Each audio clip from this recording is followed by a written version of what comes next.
Hey Peyton, we got your 92 Ford F150 computer done. This is a J2E1 calibration, 4.9 liter. This thing was a mess. It was quite a bit worse actually than what we had maybe originally thought on the initial inspection. Probably one of the roughest ones we've done. So here's how it ended up. There's the first capacitor. That one's fine. Looks good. There's several resistors that were bad. This one we identified in the initial inspection that was bad.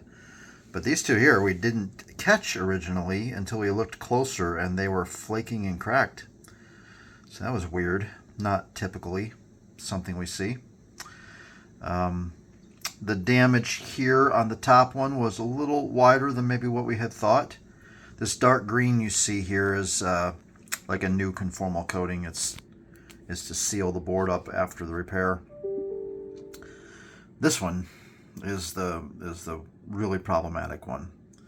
So we replaced the capacitor, cleaned the board, and what we found was that there was some traces that were damaged for sure, and that the acid leaked down almost under the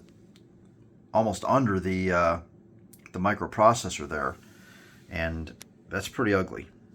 We did the best we could to get all of the corrosion out, and it's just impossible to try to lift that microprocessor off the board to clean under it. So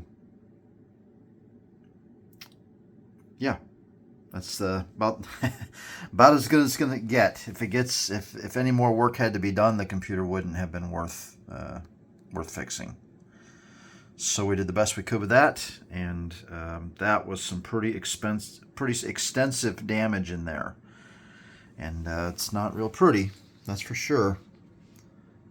But that was where the bulk of your problems were, and we do think we have it licked.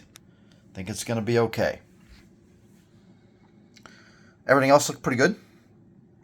It was just these resistors, and this was really the surprise of the bunch. We didn't expect that those two resistors that are now blue, we didn't think those would be a problem. They usually aren't, and they weren't even that close to the leaking capacitor. So we were pretty surprised to see that the resistors there had like flaked off and cracked and stuff. It was pretty weird. Not real typical to see any resistor damage, really.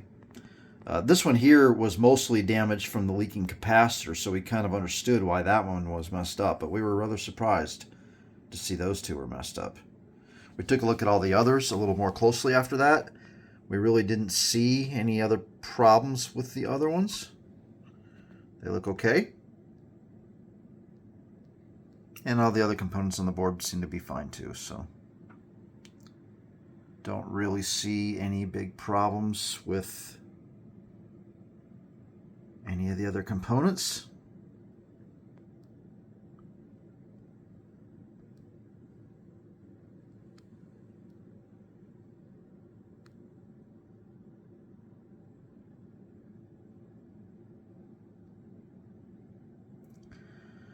Everything else looks pretty good. So the this one was rough, not gonna lie. It wasn't pretty.